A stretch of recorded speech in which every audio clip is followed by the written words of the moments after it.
오늘 우리가 읽을 하나님의 말씀은 요한복음 10장 2절에서 5절까지 말씀입니다. 우리 한 목소리로 큰 소리로 함께 읽도록 하겠습니다. 문으로 들어가는 이는 양의 목자라. 문지기는 그를 위하여 문을 열고 양은 그의 음성을 듣나니 그가 자기 양의 이름을 각각 불러 인도하여 내느니라. 자기 양을 다 내놓은 후에 앞서가면 양들이 그의 음성을 아는 고로 따라오되 타인의 음성은 알지 못하는 고로 타인을 따르지 아니하고 도리어 도망하느니라. 아멘. 오늘 제목은 그의 음성을 아는 고로입니다.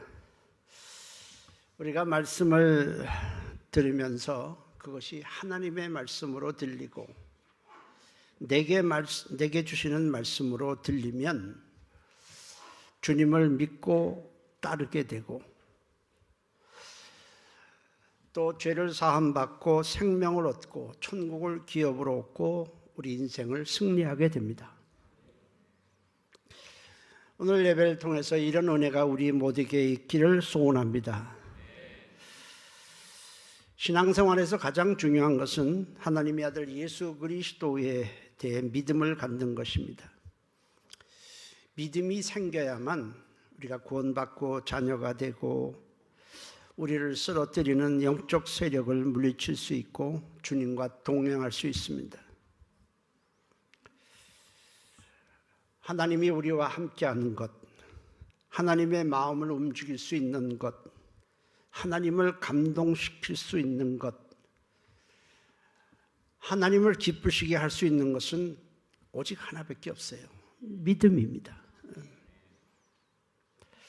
다른 방법으로는 어떤 행위나 어떤 방법으로도 하나님의 마음을 움직일 수가 없고 하나님의 얼굴을 우리로 향하게 할 수 있는 길이 없습니다. 그래서 히브리서 11장 6절에는 믿음이 없이는 하나님을 기쁘시게 할 수 없다라고 못을 박았어요. 사람은 그의 행위나 외모를 보지만은 하나님은 우리를 보실 때 중심을 보신다고 했습니다. 사무엘상 16장 7절에도 내가 보는 것은 사람과 같지 아니하니 사람은 외모를 보거니와 나 여호와는 중심을 보느니라 했어요. 사람은 어떤 사람을 볼 때 그 사람이 외모도 보고 그가 가지고 있는 재물도 보고 사회적 지위도 보고 뭐 여러 가지를 보지만은 하나님은 그런 건 관심이 없어요. 하나님이 보시는 건 중심인데 보신다고 하는 것은 관심을 가지고 보신다는 거예요. 근데 중심이라는 게 뭐냐? 저 사람 얼마나 더 정직한가? 얼마나 더 착한가? 얼마나 더 어질고 얼마나 더 선한가? 의로운가를 보신다는 것이 아닙니다. 그런 건 전혀 아니에요.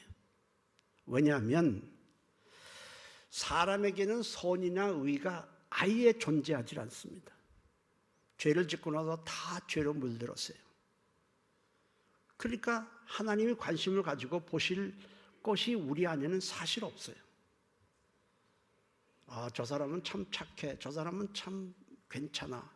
그건 우리 기준이지 하나님이 보실 때는 만물보다 부패한 것은 사람의 마음이라 하셨기 때문에 하나님이 우리를 보실 때 그런 것은 볼 내용들이 아니에요. 로마서 3장 10절에도 기록된 바 의인은 없나니 하나도 없다라고 했어요. 하나님이 중심을 보신다고 할 때 그 중심이라는 것은 주님에 대한 믿음이 있는지 없는지, 믿음이 큰지 작은지를 보신다는 뜻이에요. 하나님께서 저 들판에서 양떼를 치고 있는 이 목동에 불과한 다윗을 기뻐하셨습니다. 그런데 사실은 세상 기준으로 볼 때 하나님이 보시기에 기뻐할 만한 내용이 없어요.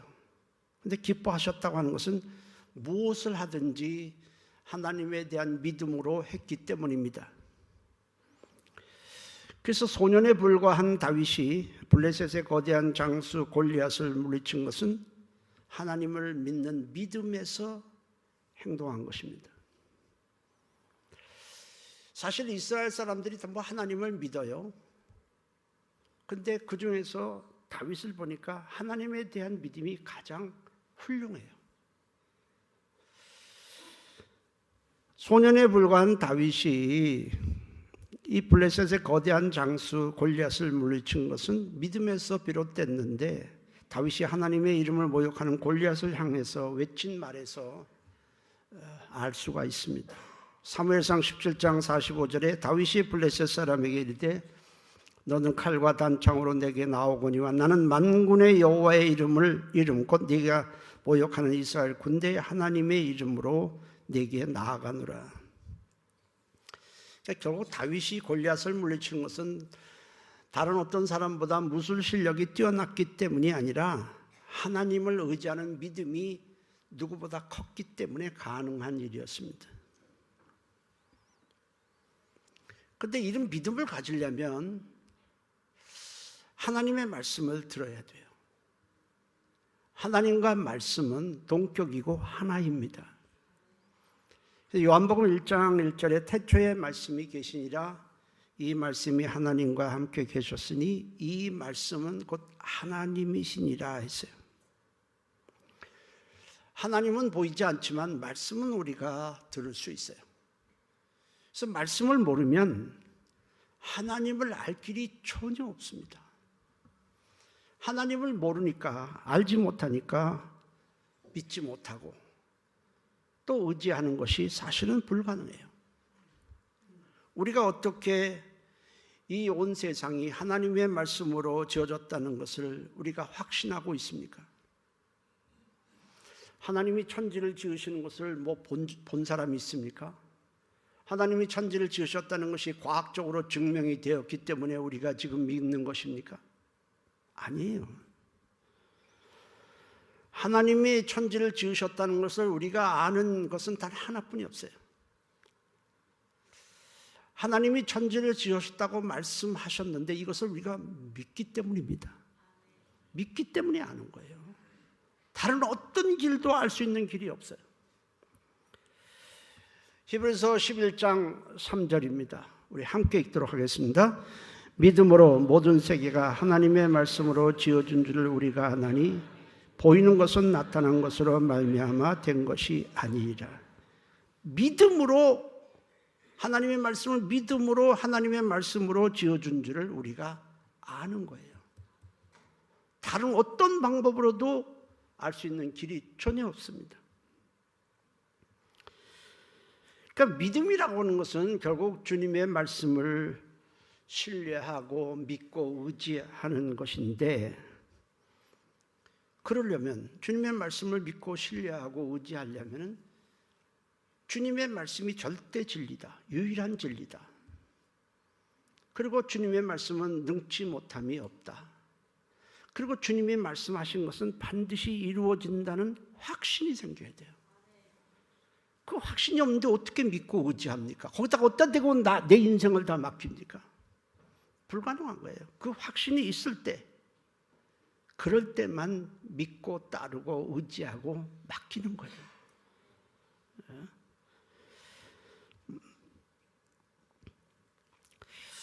자, 성경에는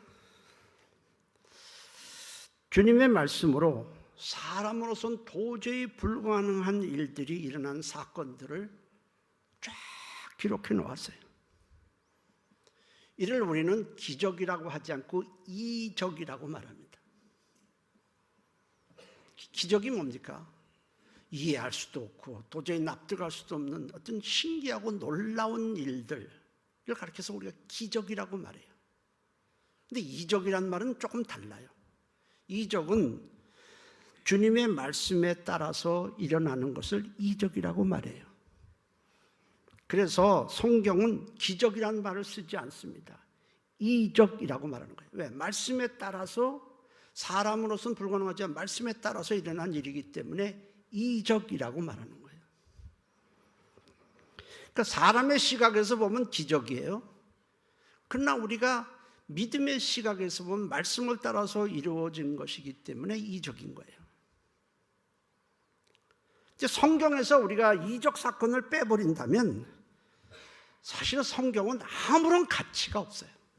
뭐 도덕책이고 윤리고 뭐 우리가 사랑하십시오, 의지하십시오, 돌보십시오, 연약한 자를 뭐 좀 이렇게 보듬어야 됩니다. 뭐 이런 말을 하든지, 아마 이스라엘의 역사를 얘기하든지 뭐 그런 것밖에 없잖아요.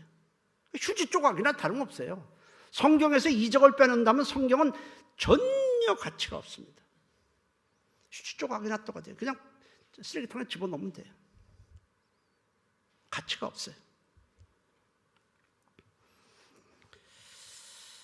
그 성경은 시작부터 이적으로 시작해서 이적으로 진행되고 결국 이적으로 끝나는 거예요.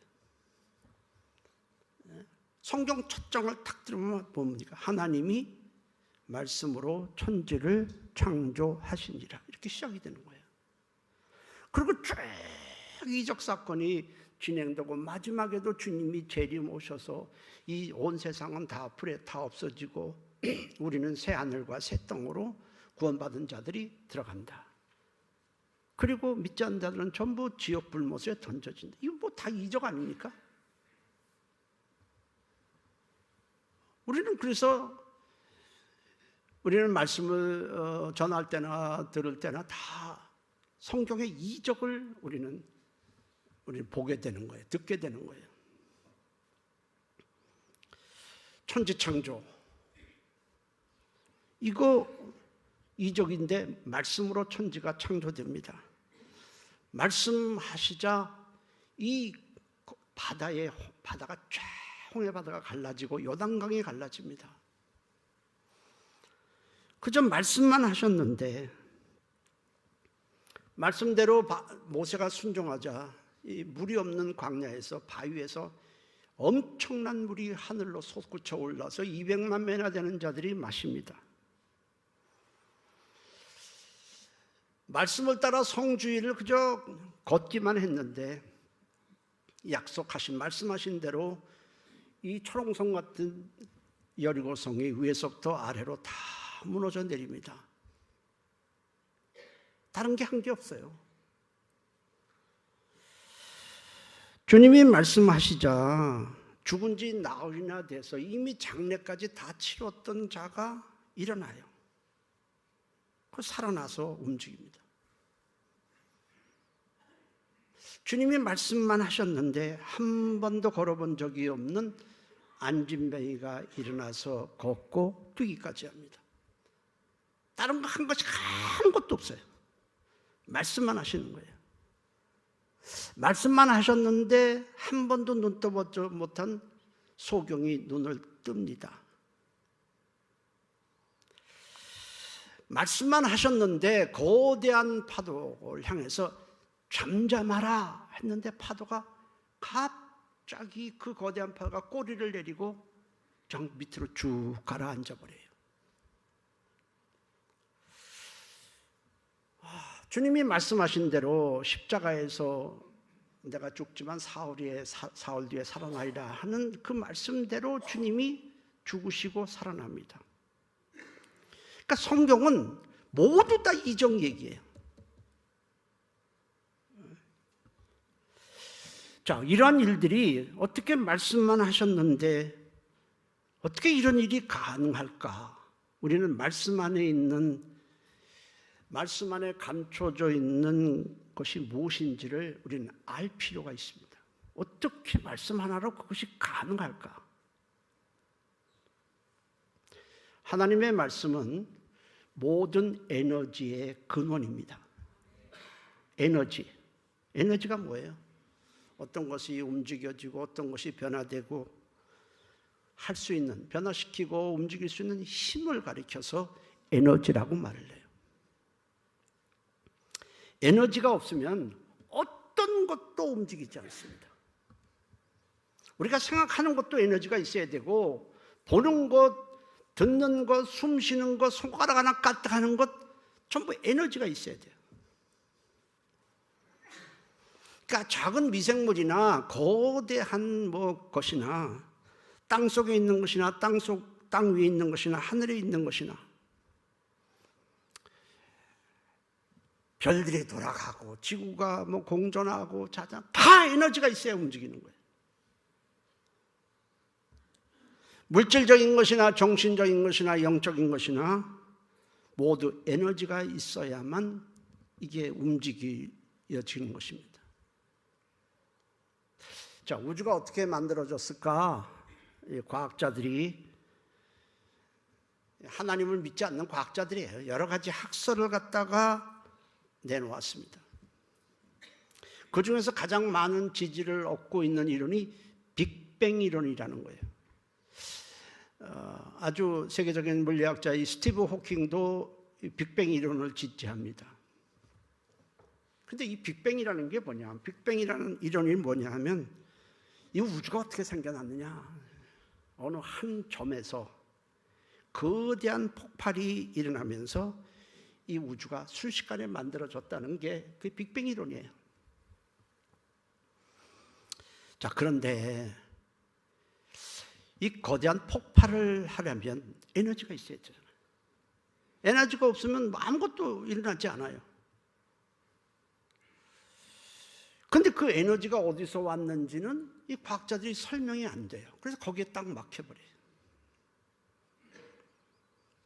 그러니까 빅뱅 이론이라는 것은 무에서 유를 만들어지는 에너지에 대해서는 이거 밝혀낼 방법이 없어요. 세상 어디에도 아무것도 없는데 갑자기 에너지가 생긴다, 이런 거는 없어요. 그러나 하나님은 말씀에서, 말씀을 가지고 무에서 유를 만드셨습니다. 말씀을 그냥 명하시기만 했는데 지구가 생기고 태양도 생기고 달도 생기고 물고기도 생기고 코끼리도 생기고 다 말씀을 그냥 명하시기만 했어요. 빛이 있으라, 그거예요. 그냥 동물아 있으라, 그거예요. 그냥 물이 있으라. 뭐가 있으려고 움직이려면 에너지가 필요한데 말씀 하나로 그것이 다 만들어졌어요. 이게 뭘 말해요? 하나님의 말씀은 모든 에너지의 근원이라는 거예요. 모든 에너지는 하나님으로부터 나옵니다. 그러니까 하나님의 말씀은 영원할 뿐 아니라 그 말씀 안에, 그 말씀대로 모든 것이 가능하고 이루어지게 하는 에너지가 있다, 그런 말이에요. 따라서 하나님의 말씀은 에너지다. 자, 주님이 말씀하시자 파도가, 솟구치는 파도가 힘을 잃고 잠잠해지는 것은, 파도야 잠잠하라, 그렇게 말씀하셨잖아요. 그게 가능한 것은 말씀 안에 이 거대한 파도를 그냥 꾹 눌러서 잠잠케 할 수 있는 강력한 에너지가 있기 때문에 가능한 거예요. 무엇을 하신 거 없잖아요. 자, 어떤 사람이 아이라고 합시다. 아이가 막 날뛰어요, 집안에서. 이 제어가 안 돼요. 그냥 놔뒀다가는 다 그냥 깨부수고 난리 칠 겁니다. 그럴 때 어떻게 해요? 안 되겠다. 그러면 애를 콱 안아버리면 애가 꼼짝 못합니다. 그 어린아이가 날뛰는 에너지보다 내 어른의 에너지가 더 크기 때문에 힘을 가하면 꼼짝 못하는 거예요. 반면에 어린아이가 나 힘이 없어 그러면은 손을 잡아서 일으키면 일으킵니다. 아이는 지금 에너지가 고갈되는데 어른의 힘이 있는 에너지가 그를 일으키면 일으켜지는 거예요. 그와 똑같은 논리입니다. 죽은 자가 주님이 말씀하셨을 때 살아났다, 그 말은 말씀 안에 죽은 자를 살릴 수 있는 에너지가 있다, 그런 말이에요. 에너지가 있다. 말씀하셨을 때 안진뱅이가, 일어날 수 없는 안진뱅이가 일어난 것은 그 말씀 안에 안진뱅이가 일어나게 할 수 있는, 안진뱅이를 일으키는 에너지가 흘렀다는 거예요. 우리가 어떻게 죄사함을 받고 우리가 거듭나서 새 사람이 되고 하나님의 자녀가 될 수 있을까요? 어떻게 죄사함 받았어요? 여러분 죄사함 받은 걸 뭘로 확인할 거예요? 봤어요? 우리가 죄사를 십자가에서 예수님께서 우리 죄를 짊어지고 십자가에서 우리 죄를 사하셨다, 죄값을 대신 치르셨다는 것을 말씀을 믿고 받아들이면, 받아들일 때 그 말씀대로 그 말씀 에너지가 우리 안에 있는 죄를 도말해버리고 사망 권세를 무너뜨리고 하나님의 자녀가 되도록 만들어 주시는 것입니다. 자, 히브리서 4장 12절 말씀 우리가 함께 큰 소리로 읽겠습니다. 하나님의 말씀은 활력이 있어 좌우의 날수는 어떤 것보다도 예리하여 혼과 음과 및 관절과 또 마음의 생각과 뜻을 판단하나니. 하나님의 말씀에는 뭐가 있어요? 저거 안 떴어요? 활력이 있다. 따라서 활력. 하나님의 말씀은 활력이 있어 라고 했어요. 이 활력이라는 게 뭐냐면 움직이는 어떤 힘을 말해요. 움직이는 힘. 근데 이 원문 헬라어는 뭐라고 되어 있냐면 에네르게스라고 나와 있어요. 에네르게스. 뭐 비슷하지 않아요? 에네르 하면 뭐가 생각나는 게 없어요? 영어로 하면 에너지입니다. 영어로는 에너지, 헬라어로는 에네르게스. 에네르게스에서 이 에너지라는 단어가 나왔어요. 그러니까 말씀 안에 있는 에너지가 우리 안에, 그 말씀을 내가 받아들이면 그 말씀 에너지가 우리 안에 있는 죄를 없애버리고 생명을 공급하고 천국에서 영생하도록 만들어 주는 것입니다.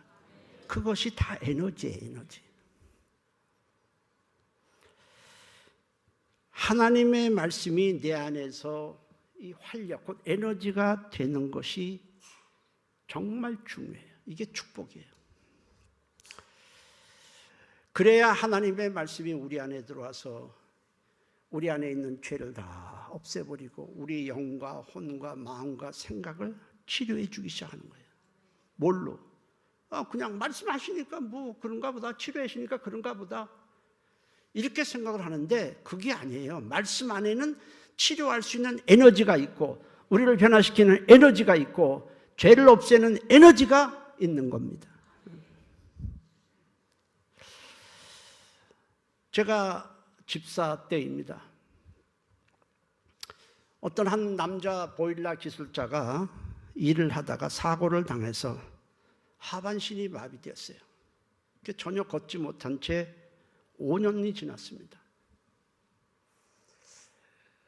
그런데 어떤 사람이 그 사람을 휠체어에 태워다가 제가 근무하는 사무실로 데리고 왔어요. 그래서 제가 예수를 믿냐고 그랬더니 안 믿는데요.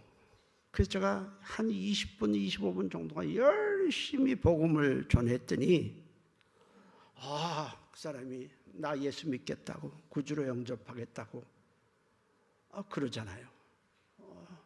그래서 저도 기쁘고 그 사람은 막 울면서 믿겠다고 그래서 제가 함께 기도를 하는데 성령님이 제 마음에 역사하셨어요. 역사하셔서 그가 예수의 이름으로 이 휠체어에서 일어났으면 좋겠다라는 생각이 강하게 들었어요. 그래서 제가, 그 사람은 성경을 모르니까 사도행전 3장을 펴고 베드로가 안진뱅이를 일으키는 그 성경 구절을 함께 읽었습니다. 그랬더니 이 사람이 마음이 뜨거워졌어요. 소원이 일어났어요. 그래서 제가 주님 말씀을 따라 예수의 이름으로 명하노니 일어나라 했습니다. 그리고 손을 잡아줬더니 이 사람이 비실비실하더니 일어나고 조금 있다 사무실 안을 함께 걷고 그 후에는 뛰기까지 했어요. 제가 무엇을 한 게 아니에요. 말씀 안에 있는 에너지가 그 사람이 일어나도록, 휠체어에서 일어날 수 있고 걸을 수 있도록 한 것입니다.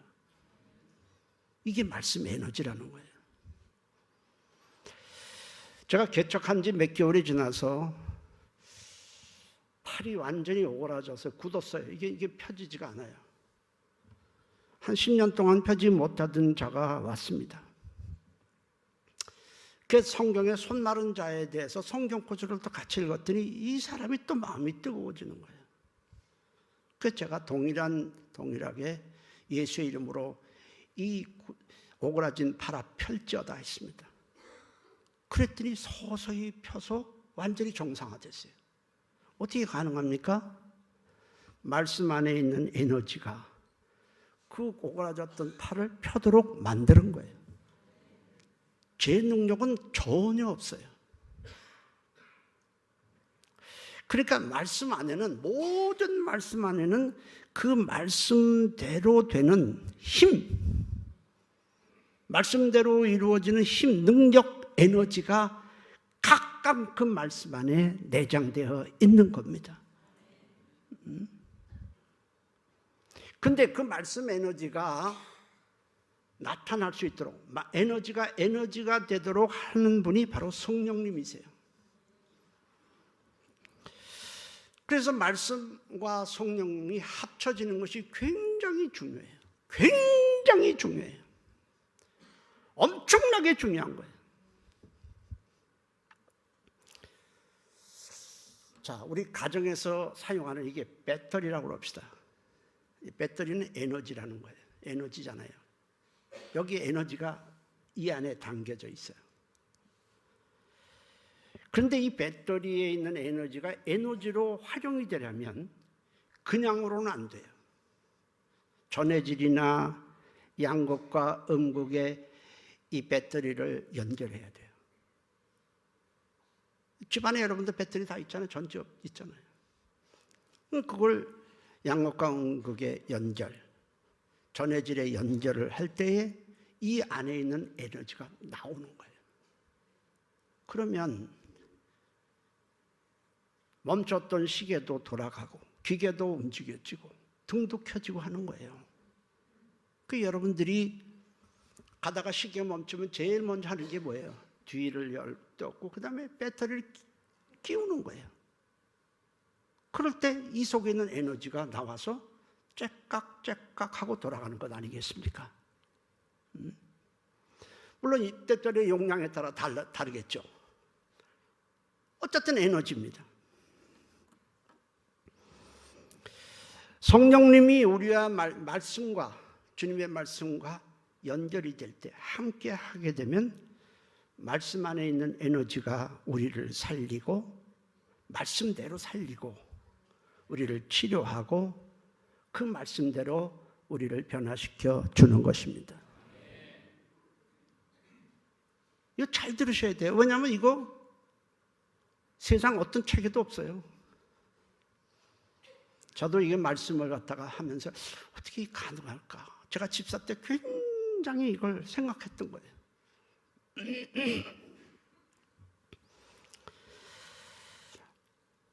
예수님은요, 말씀이 육신이 돼서 오신 분이, 그러니까 말씀 덩어리예요, 한마디로.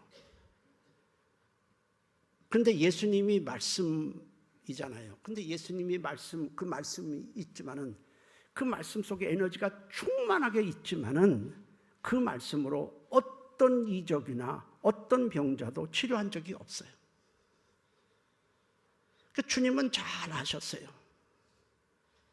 말씀이신데 이것이 성령님과 연결이 되지 않는 한 이것이 에너지가, 주님이 가지고 있는 말씀이 에너지가 될 수 없다는 사실을 주님은 누구보다도 잘 알고 계셨어요.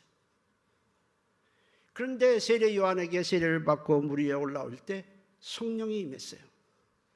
그때 예수님이 아셨습니다. 이제 나는 성령의 성령을 받았으니 내 안에 있는 말씀이 에너지가 될 것이다. 그 후로부터 예수님의 모든 사역은 성령의 능력으로 하셨어요. 예수님이 기도를 많이 하셨는데 무엇을 놓고 기도했다는 성경 구절은 자세히 나와 있지 않지만 저는 알아요. 그분은 항상 성령님과 하나가 될 수 있도록 그렇게 기도한 거예요. 왜? 성령이 떠나면 그 말씀이 에너지가 되지 않아요. 여러분, 이 성경은 이게 전부 에너지 덩어리입니다. 이게 다 에너지예요. 어마어마한 에너지가 있어요. 이 말씀 한마디 한마디에 다 에너지가 실려 있어요. 그런데 이 말씀이 성령과 연결되지 않으면 아무런 일도 일어나지 않습니다. 아무런 일도 일어나지 않아요. 집안에 여러분 배터리가 전지가 아무리 100개 1000개 있어도 그거 갖고 뭐에다 써요? 하나도 소용없어요.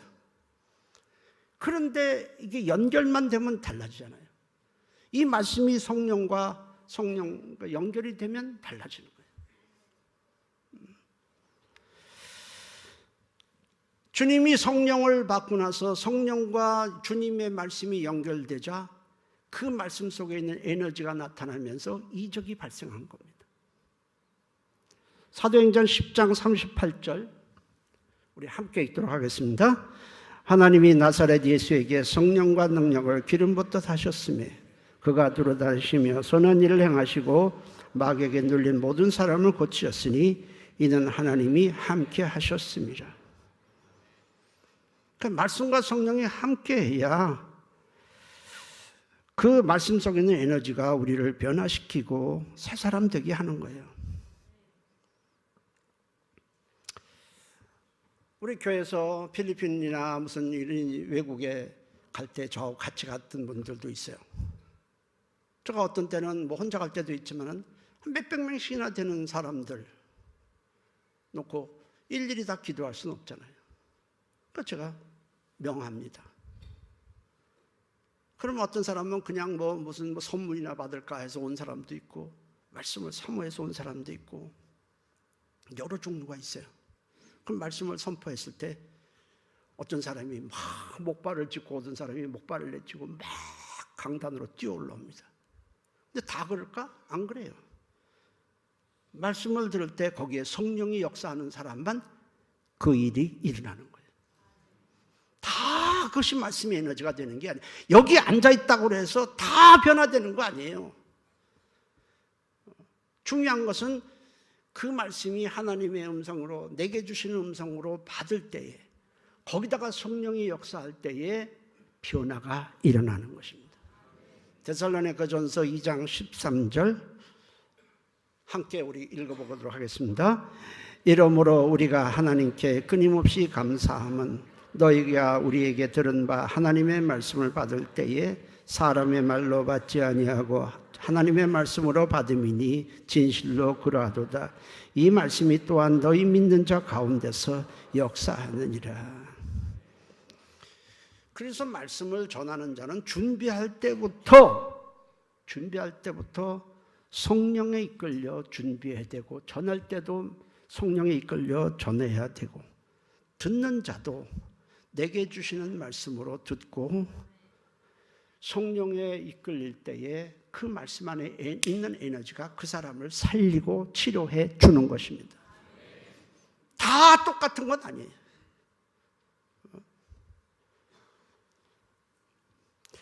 자, 그런데 문제는 말씀을 들을 때에 이것이 하나님의 음성인지 사람의 소리인지 나를 미혹하는 마귀의 소리인지 우리가 어떻게 구별할 수 있느냐는 거예요. 이거는 하나님의 음성이야, 내게 주시는 말씀이야 이라고 우리가 듣게 된다면 믿고 따르겠지만은 구별하지 못하면 믿고 따를 수가 없어요. 불가능하잖아요. 여러분들은 지금 예배를 드리면서 어떤 사람은 아멘 하는 사람도 있지만 속으로는 왜 이렇게 설교가 길어 하는 사람도 있어요. 그걸 있을 수 있어요. 그리고 전혀 자기 마음에 와 닿지 않는 사람도 있어요. 특별히 처음 나온 사람은 이게 하나님의 말씀이라는 것이 믿어지지가 않아요. 근데 우리가 하나님의 말씀이라는 것을 우리가 어떻게 구별합니까? 여러분들 어떻게 확신하고 있어요? 하나님의 말씀이라는 걸 여러분들 어떻게 알아요? 대답도 못하면서 우리는 알고 있어요. 우리가 어떻게 교회 와서 말씀을 들으면서 이거 하나님의 말씀이야 라고 확신합니까? 남들이 그냥 말씀이라고 그러니까, 아니면 그냥 설교자가 믿습니까? 믿으시기 바랍니다. 아멘 하세요. 뭐 이러니까 그냥 그러는 겁니까? 여러분, 믿으라고 말했다고 해서 믿어지는 게 아니에요. 그냥 믿습니까? 할 때 아멘 한다고 믿는 게 아니에요. 그 아멘 하는 사람도 믿는지 안 믿는지 몰라. 왜 안 하면은 째려보거든. 그랬다고 해서 믿어지는 게 아니에요. 하나님의 말씀이라고 어떻게 확신이 되는데 무조건 뭐 믿습니까? 뭐 아멘, 믿으시기 바랍니다. 아멘 한다고 됩니까? 그래서 저는 그런 얘기는 안 해요. 해봤자 그냥 소용없으니까. 우리가 하나님의 말씀이라고 확신한 것은 하나님의 말씀을 분별할 수 있는 능력이 있기 때문일까? 물론 성령님이 도와주시는 건 사실이지만은 처음 말씀을 들을 때에 누구도 이게 하나님의, 나를 사랑하는 하나님의 음성인지 내게 주시는 말씀인 것을 우리는 알 수가 없어요. 어떻게 생기는 거예요? 어떻게 아는 거예요? 자꾸 듣는 가운데 생기는 거예요. 자, 어린아이가 태어났어요. 어린아이가 엄마의 음성을 어떻게 알 수 있을까? 어린아이가 엄마의 음성을 구별할 수 있는 특별한 기능이 내장되어 있는 것도 아니고, 엄마의 음성을 분별하기 위해 특별한 기술이 필요한 것도 아니에요.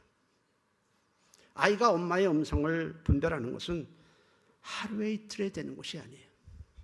자꾸 사랑으로 돌보고 먹여주고 기저귀도 갈아주고 이런 음성을 듣다 보니까 그냥 엄마의 음성을 아는 거예요. 그냥 아는 거. 그래서 딱 소리면 엄마, 무슨 소리만 들어도 엄마 그러고 아는 것은 이게 익숙해져서 이제는 엄마의 음성을 그냥 자동적으로 알게 된 거예요. 기술이나 능력이 있어서 아이가 아는 것은 전혀 아니에요.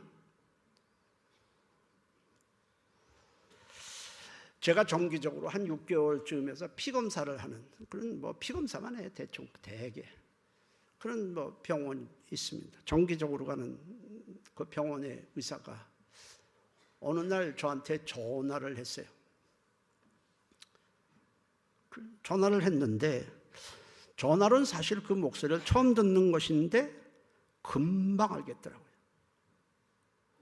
제가 굉장히 뛰어날까?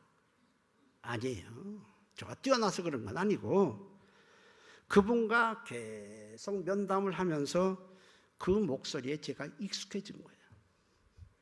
그러니까 교수님 아니세요? 그러니까 네. 한 번에 알겠더라고요. 그러니까 그동안에 계속 들은 거예요. 그냥. 자, 사무엘 선지자 어렸을 때부터 이 성전에서 일했습니다. 그런데 어느 날 하나님이 이 사무엘을 불러요. 사무엘아, 사무엘아. 사무엘이 어디서 나는 소리지? 대제사장이 나를 불렀나? 그 대제사장으로 갑니다. 불렀습니까? 아니야. 나 너 부른 적 없어. 너 괜히 헛소리 들은가 봐. 너 가서 누워. 가서 누웁니다. 또 하나님의 음성이 들려요. 사무엘에서.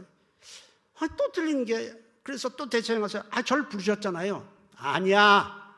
가서 누워. 세 번째도 또 불러. 또 몰라. 또 대제사장으로 가서 부르셨냐고 또 물어요. 근데 자꾸 듣다 보니까 이 하나님의 음성이 이제 익숙해지는 거예요. 그 후에야 이 사무엘 선지자가 하나님의 음성을 구별하게 됩니다. 처음에 어떻게 되냐? 우리 사무엘상 3장 4절 5절에 이렇게 되어 있어요. 여호와께서 사무엘을 부르시는지라 그가 대답하되 내가 여기 있나이다 하고 엘리에게로 달려가서 이르되 당신이 나를 부르셨기로 내가 여기 있나이다 하니 그가 이르되 나는 부르지 아니하였으니 다시 누우라 하는지라 그가 가서 누웠더니. 여러분 뭐 모세나 아브라함이나 이렇게 우리가 하나님의 음성을 구별하니까 그 사람은 탁월하다 이렇게 생각할지 모르지만 그렇지 않아요. 자꾸 들으면서 하나님의 음성인 것을 알게 되는 거예요. 그러니까 주님의 말씀을 자꾸 듣지 아니하면 이게 나를 지으신 하나님의 음성인지, 나를 사랑하는 음성인지, 내게 주시는 음성인지 우리는 알 길이 없어요. 그러니까 말씀을 들을 때 성령님도 도와주시는 거지, 말씀을 듣지 않는데 성령님께서 한 번에 딱 알려준다? 안 돼요. 그렇게 믿음이 생기는 건 없어요. 그래서 로마서 10장 17절에 믿음은 들으면서 나고 들음은 그리스도의 말씀으로 말미암느니라. 자, 오늘 우리가 읽은 본문을 보면 양은 자기의 목자의 음성을 아는 거로 따른다. 근데 목자가 아닌 타인의 음성은 알지 못함으로 따르지 않고 도망간다라고 했어요. 도망을 간다. 요한복음 10장 4절 5절 우리 함께 읽도록 하겠습니다. 자기 양을 다 내놓은 후에 앞서가면 양들이 그의 음성을 아는 거로 따라오되 타인의 음성은 알지 못하는 거로 타인을 따르지 아니하고 도리어 도망하느니라. 그러면 양은 어떻게 목자의 음성을 구별할까? 목자가 처음에 양을 택합니다. 너는 내 양이야. 택해요. 그러고는 물과 풀이 있는 곳으로 어이 하든지 하여튼 뭘 하면서 이제 양을 부르면서 오라고 그래요. 그럼 처음에 양은 잠깐만 안 따라와요. 왜? 목자의 음성인지 어딘지 구별하지 못하잖아요. 그러면 또 잡아 끌기도 하고 절 가면 데리고 오기도 하고 또 갔다가 또 가시에 찔리면 또 이렇게 가시를 빼주고 데일밴드 붙여주고 그러면서 아이고 이놈 왜 다쳤냐고 자꾸 말을 하다 보면 이 양은 목자의 음성에 길들여지는 거예요. 그러면서 자기 목자의 음성인지를 이제 구별하게 되는 거예요. 시간이 좀 걸리는 거예요. 그러면서 목자의 음성과 우리도 자꾸 듣다 보면 어떤 사람의 음성을 듣다 보면 익숙해지는 것처럼 타인의 음성과 목자의 음성을 자동적으로 구별하는 거예요. 사람마다요, 이 손가락 마디에 다 지문이라는 것이 있어요. 마찬가지로 모든 사람의 목소리는 지문이 있습니다. 다 달라요. 흉내내지 않는 한. 다 지문이 있어요. 그래서 우리가 전화를 오면은 어쩐 일로 누구네 이렇게 딱 아는 것은 그 목소리마다 지문이 다 있기 때문에 우리가 구별하는 것 아니겠습니까? 주님의 말씀도 마찬가지예요. 세상 소리와 다른 지문이 있어요. 육성으로 듣지 않지만 글로 봐도 우리는 알아요. 지문이라는 것이 있어요. 양이 살 길은요, 목자의 음성인 것을 구별하고 그 음성에 따라가는 거예요. 그게 살 길이에요. 그러면 이 광야에는 양도둑이 많아요. 훔쳐가는 거죠. 잡아먹기도 하고. 그런데 이건 뭐 죽이는 거죠. 근데 양은 자기 목자의 음성이 아니고 타인의 음성은 이건 목자의 음성이 아니구나라는 사실을 알기 때문에 따르지 아니하고 도망을 간다. 근데 이게 구별을 못하면 따라가다가 그냥 죽는 거예요. 하나님의 음성을 자꾸 듣지 아니하면 이게 주님의 음성인지 세상 말인지 그냥 구별이 안 돼요. 그러니까 세상 말에 쫓아갔다가 그냥 결국 주님을 떠나고 가다가 결국 인생 망치는 거예요. 우리를 살리는 것은 주님의 음성뿐입니다. 그러니까 목자의 음성을 듣고 따라갈 때 목자가 보호하고 인도하고 그렇게 사랑해 주는 거예요. 그러니까 주님의 말씀을 들을 때 나를 사랑하는 하나님의 음성으로 들리고, 나를 사랑해서 내게 주시는 목자의 음성으로 들리는 은혜가 있기를 주의 이름으로 축복합니다. 기도합니다.